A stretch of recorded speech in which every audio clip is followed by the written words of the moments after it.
Bonjour et bienvenue.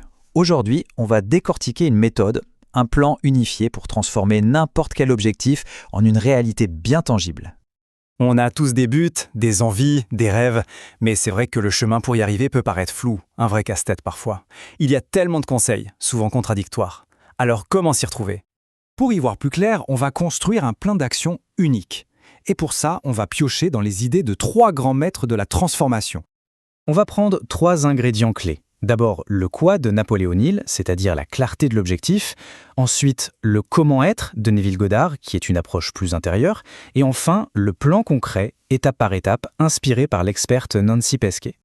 Voilà ce que ça donne. Un plan en 4 étapes très logique, c'est une formule vraiment puissante pour enfin faire le pont entre là où on est et là où on veut aller.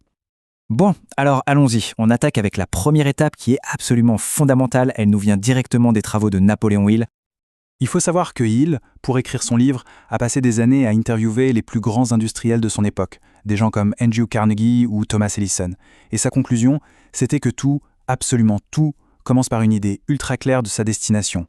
C'est ça, le point de départ. Un simple vœu pieux, un souhait vague, ça ne suffit pas. Il faut ce que Hill appelait un but principal défini. C'est beaucoup plus puissant. Et voici comment on fait. Pour que le subconscient se mette vraiment au travail, il faut lui donner une cible précise.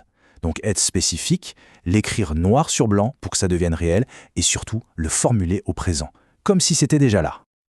Ok, maintenant qu'on a un objectif clair, on passe à la deuxième étape. Et là, on change un peu de registre avec le mystique Neville Goddard.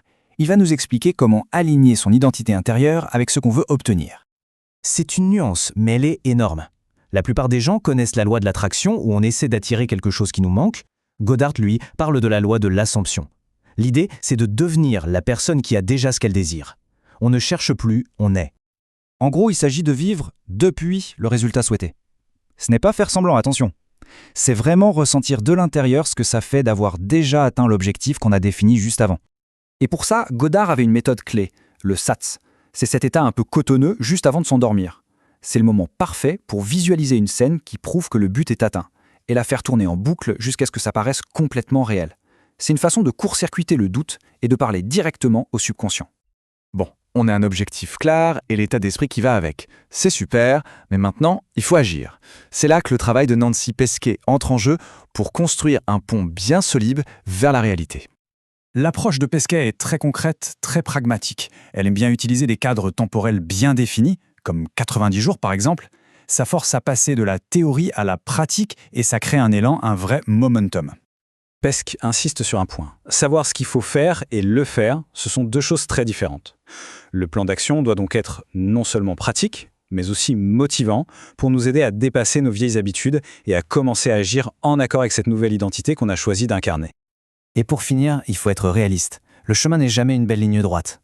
Nos 3 architectes nous donnent aussi des pistes pour naviguer les inévitables obstacles et garder le cap. La persévérance, c'est vraiment le nerf de la guerre. Nos 3 penseurs sont unanimes là-dessus. Il y aura des retards, des doutes, des revers. L'important, c'est de ne jamais lâcher son objectif bien défini, ni l'état d'esprit qu'on a décidé d'adopter. Voilà, le plan est posé. En combinant un but précis, une identité pleinement incarnée et un plan d'action concret, on a entre les mains une formule de changement incroyablement puissante. La seule question qui reste maintenant, c'est qu'est-ce qu'on va construire avec ?